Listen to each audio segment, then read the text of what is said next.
Exciting news, you guys. Wild Ideas Worth Living is now available on YouTube. You can find our latest episodes uploaded there weekly, plus video clips with some of our guests that give you a peek behind the scenes. Check out all of the content at youtube.com/REI.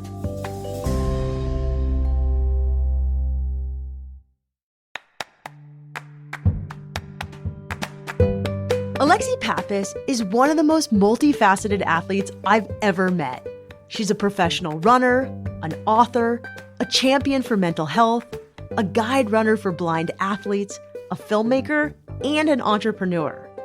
When she runs, Alexi is often wearing a huge smile on her face and a healthy dusting of glitter across her cheeks. She believes no one should have to pick and choose between wild ideas. Instead, Alexi follows all of her dreams wherever they take her. I'm Shelby Stanger, and this is Wild Ideas Worth Living, an REI Co-op Studios production brought to you by Capital One.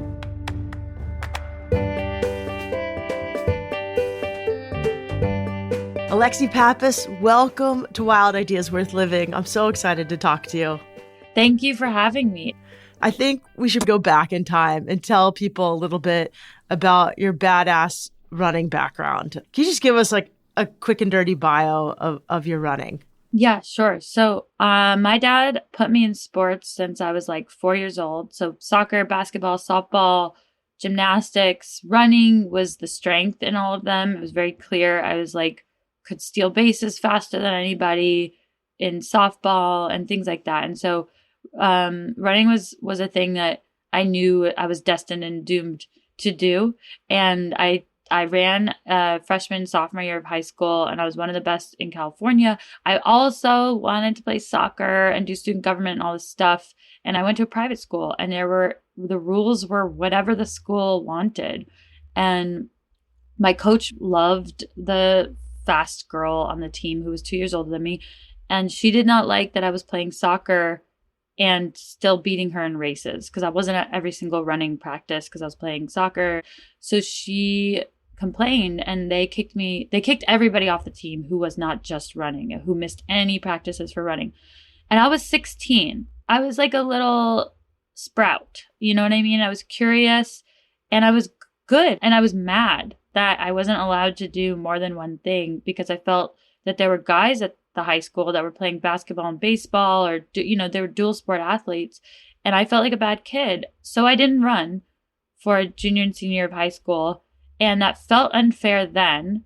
But in retrospect, it built in a break from all the running. And I went through puberty in like a really healthy way. And then was recruited to college at Dartmouth and other schools based on my times, which is like kind of strange now. But they were just like, the girl ran for whatever mile, so we're going to recruit her. And I wanted to run in college because I still had curiosity. And I slowly progressed. And it took me, I only increased my mileage by 10 miles a week every year. And I think that's so important for people to understand. It was like 30 miles a week freshman year, 40 miles, 50 miles, 60 miles senior year, 70 miles when I did. So healthy. Well, it was appropriate. And I didn't get injured at all because I think that soccer and that natural puberty really gave me the bones and the structure and the dynamicism.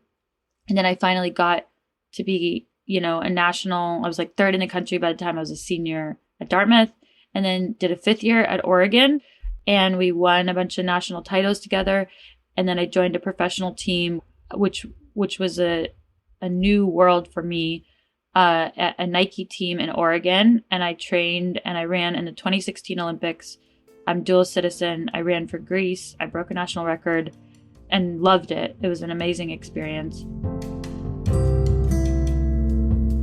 After running in the 2016 Olympics, where she set Greece's national 10K record, Alexi was riding the high of her success. But soon after, she went through an intense post-Olympic depression. She felt like her mind was racing and she couldn't sleep. The question of what was next nagged at her. Alexi tried everything to keep up with her sponsors' expectations. But in doing so, she pushed herself too hard and ended up tearing her hamstring. On her journey to heal, Alexi got treatment for both her body and her mind. She started writing more and turned to art.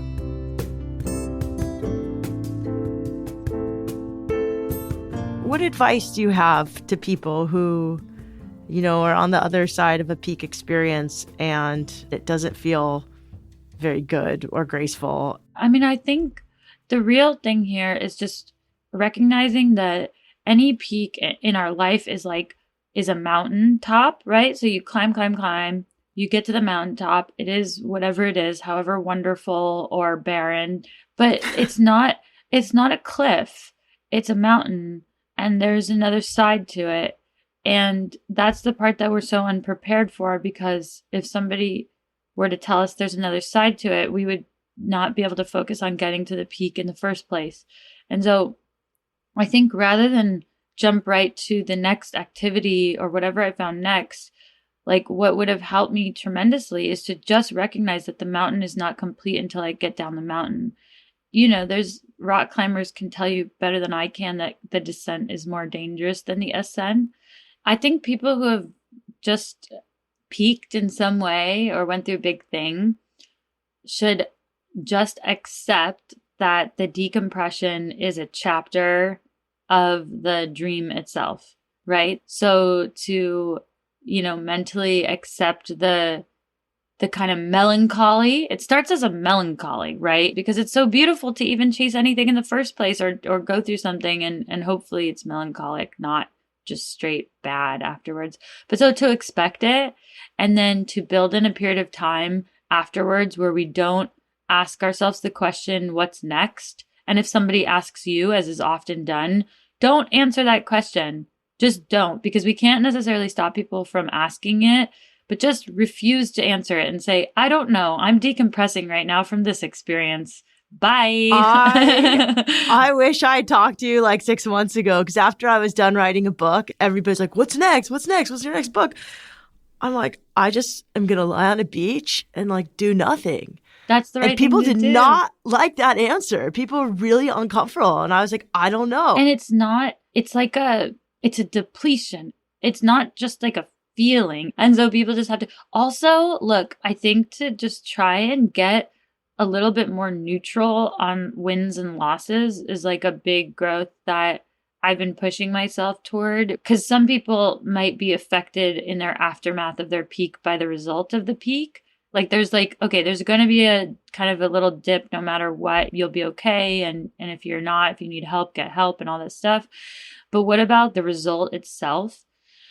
I think that when you opt into life, if you're listening to this podcast, you want, to pursue a life full of wild, big ideas, and bad things and good things are just a part of life. It's going to rain sometimes, but to simultaneously hold the feelings of loss or pain or whatever, or joy, whatever it is, with the acceptance overall is such a wonderful shift to make in life. So how did you come out of this post-Olympic depression? Because that's where this whole glitter thing started. Okay, so during my depression, I continued to train. I had never had an injury in my life, and I tore my hamstring, and it was continuing to tear. If you have an injury that is not a straight up broken bone, it can be a little confusing, but I could run. And so long story short, I was slowly tearing my hamstring, and for the next Olympic cycle for Tokyo, I was almost ready to run in a qualifying race. It was 2 weeks before the race. I was trained, I was ready. And then I saw a physio in Boulder who didn't know who I was. And I was like, I have this weird hamstring. And I'm telling you, if anybody says they have a weird anything, weird hip, weird hamstring, stop. That is an injury. Stop it. Stop. No weird. No, stop. I was saying weird for years or weak. It's no, you're an Olympic athlete. You're not just weird or weak. You're injured. And he was like, would you get an MRI? I got an MRI. And he said, my hamstring was more torn than Usain Bolt when he medically retired. And he was like, I don't know how you're even walking. So I stopped, right? That day I was like, I'm done. It had built up so much scar tissue that a reconstruction surgery was required. And I did it a week or two later. Didn't tell anyone because I was really uncomfortable with the idea of a surgery. And it was COVID, so no one was looking at me anyway. And then I signed up for the New York City Marathon, which is something that athletes do. Is when we have an injury, oftentimes we sign up for the next peak while we're still injured. And I think that is a mistake. because it puts on this like weird timeline, bad timeline. A timeline at all when you're injured is like a really dangerous thing. But it made me feel like I had something to work towards. It was like 9 months later and I rehabbed and my leg was totally fine, but I was recovering. And then when I got to New York, I was able to run, right? Like I knew I could run the marathon, but I was not fit enough or healthy enough to race the marathon, right? So that's the difference between running like 5:40 pace for a mile in a marathon and like 7-8 minute pace, right? So I called the New York Marathon. I told them I can't race, but I can run. Would you let me come and run with the people, right? Because the elite women start further up. And they were like, it's okay. You know, we love you. They're so nice. Come start with the elites and run however fast you want. And I was like, oh, okay. That's different because the elite group is like 20 something women, or it's a very small group, and they start in advance and everybody can see them. And I was like, everyone's going to think something's wrong with me because I'm going to be alone for the whole race. And I was like, what do? Do I just drop out? Because this is going to be humiliating. And my physio mentor was like, you're going to have the streets of New York City all to yourself. You have to do this. Like, this is just like a rare opportunity. And so I went and I was very scared. And I hired a makeup designer person to come to my hotel and do glitter on my face because I wanted people to know that I was okay. I wanted to indicate that this was some sort of intentional, positive thing. And I ended up kind of like dancing through that New York City Marathon and leaping, and that came to me during the race. But that's where the glitter began. It began as an indication to the world and to me that this was my choice and that I was feeling okay. That New York Marathon was just the beginning of a new phase for Alexi. She came to see running as a kind of performance and became outspoken about self-expression and growth. When we come back, Alexi talks about her relationship with running today, her new company, Bravey, and the mentorship work she's doing to empower young women.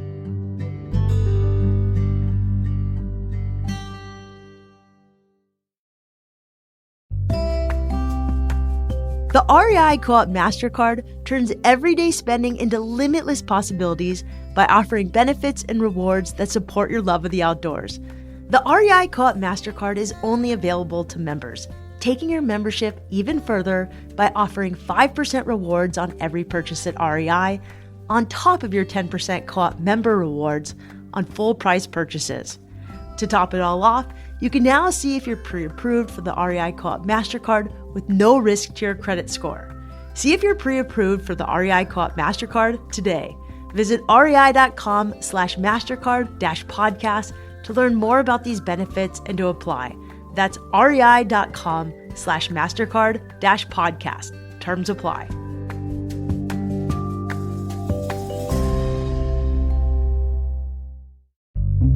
Hi there, it's Tim Brown, one of the founders of Allbirds. Yes, the company will shoes with a curious name. Let me explain. We're pretty serious about our mission to revolutionize footwear with comfort and sustainability in mind. We're a certified B Corp, meaning we're committed to using our business as a force for good and making a positive impact on people and the planet. We work with natural materials that make our shoes crazy comfortable while treading lightly on the planet. We even make cushy midsoles out of sugarcane.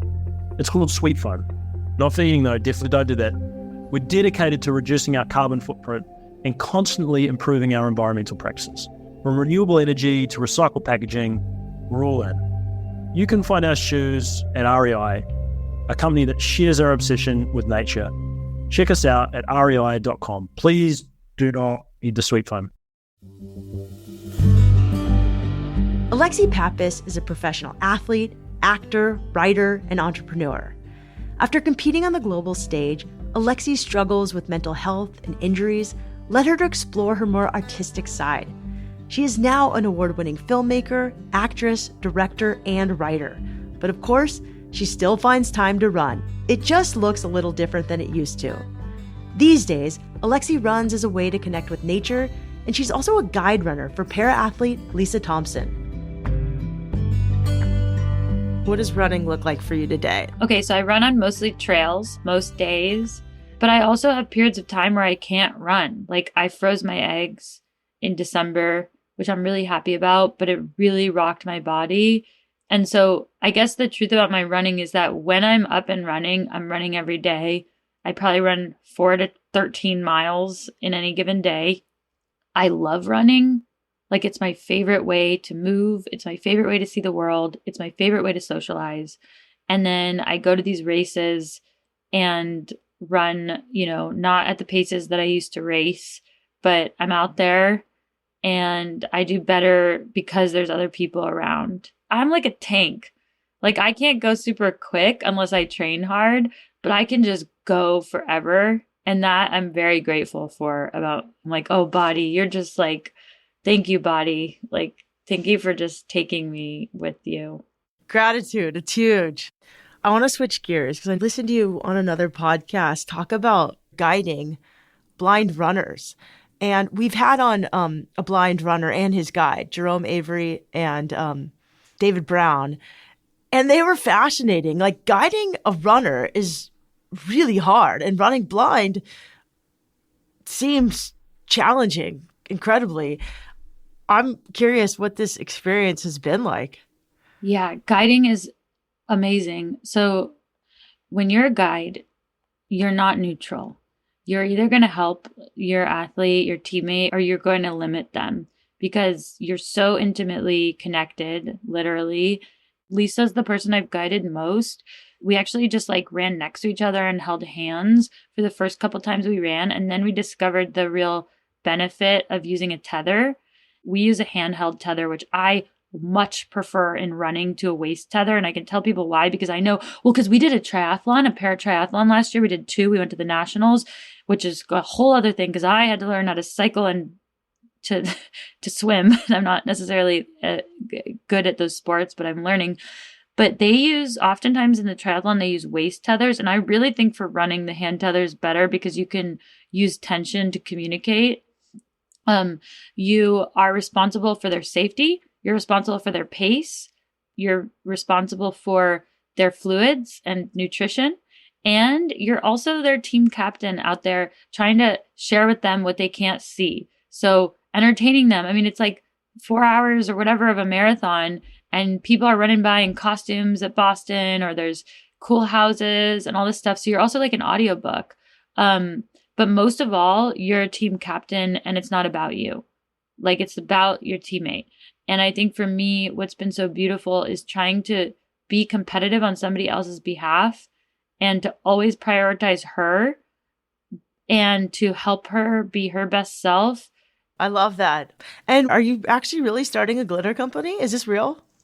Yeah. Okay. So I started a company, Bravey, last year with 2 other women. And we, as a company, we are developing film and television projects that are kind of sports genre movies. And then we have a product side, and we're developing a glitter with a team out in LA. And I'm really excited for it. So yeah, we're going to try our go in the product world.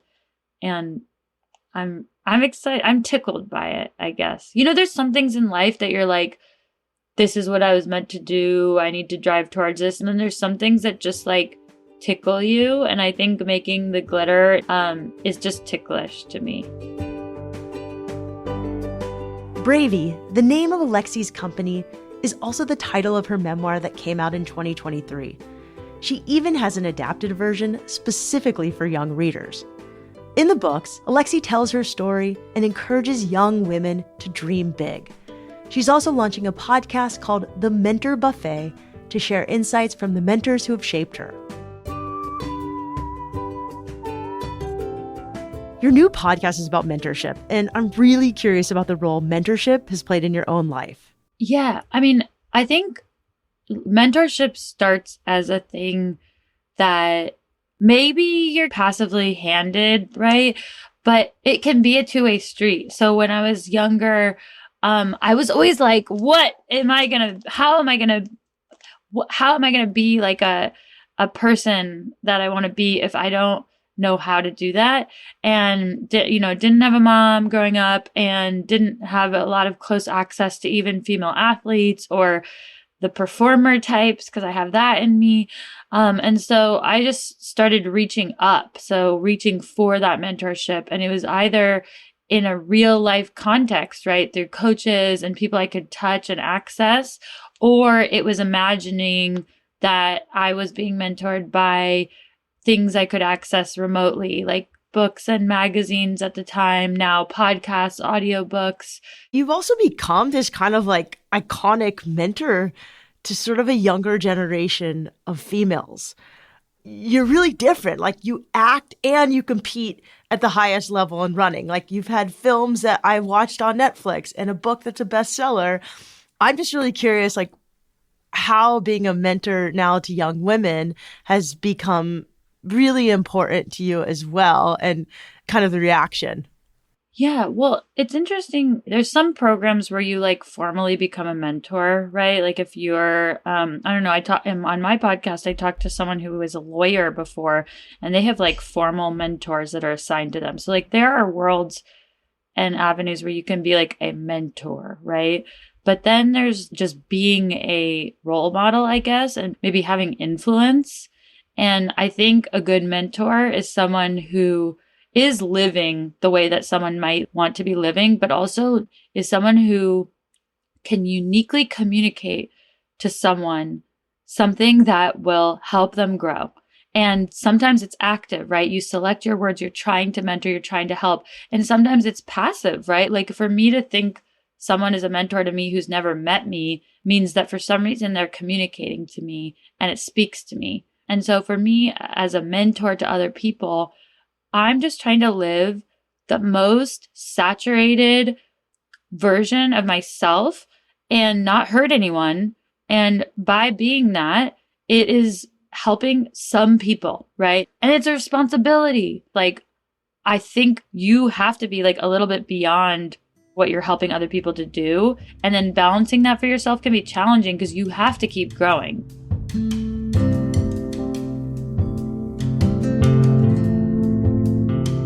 You're not just an athlete. You're not just an Olympian. You're many things. And you said this word that I really loved. You said, I have to show up as a saturated version of myself. And that vision is like, you just have all this like yumminess that you are exuding out and also taking in. You are a very full human. And I'm just curious, have you always been this saturated version of yourself?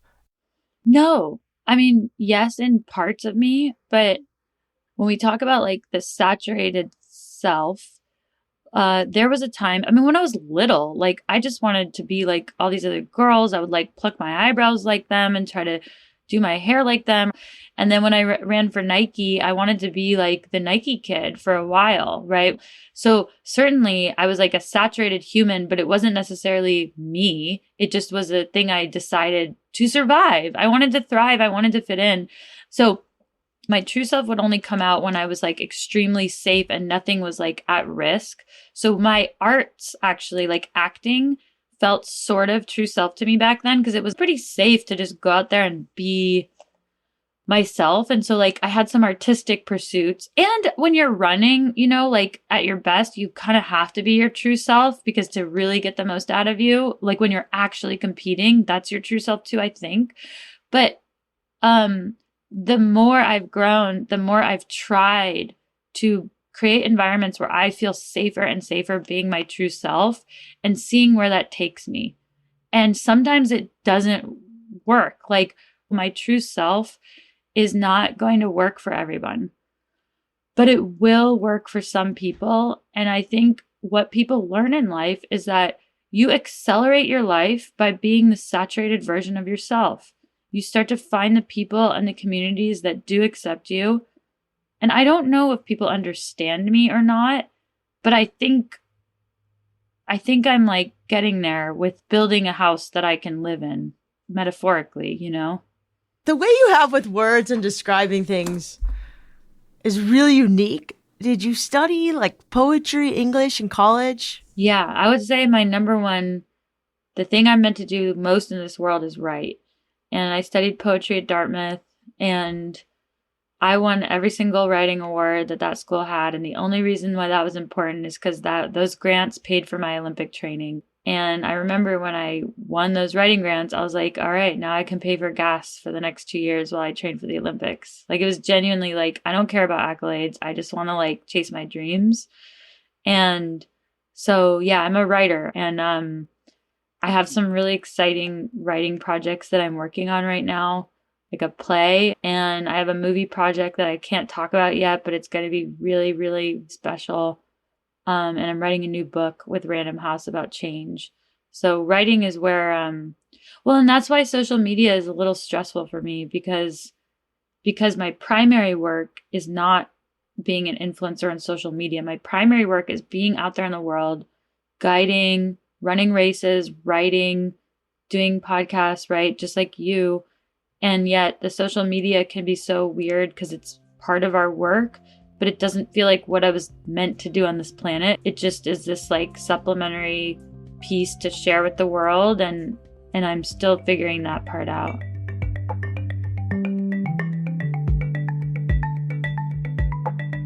Alexi has a lot to balance, but she's been able to find her footing even as she goes after new and exciting projects. Most importantly, Alexi has a steadiness that comes from knowing and trusting herself. If you want to learn more about Alexi Pappas and her upcoming projects, check out her Instagram at Alexi Pappas. That's ALEXI PAPPAS. You can buy her book Bravey wherever you buy books, and you can watch her movies, Olympic Dreams and Tracktown, on any on-demand service. Be sure to also keep an eye out for her new film, Not an Artist, coming out later this year. Wild Ideas Worth Living is part of the REI Podcast Network. It's hosted by me, Shelby Stanger, produced by Annie Fassler, Sylvia Thomas, and Sam Pierce-Nitzberg of Puddle Creative. Our senior producers are Jenny Barber and Hannah Boyd. Our executive producers are Paolo Motola and Joe Crosby. As always, we love it when you follow the show, take time to rate it, and write a review wherever you listen. And remember, some of the best adventures happen when you follow your wildest ideas.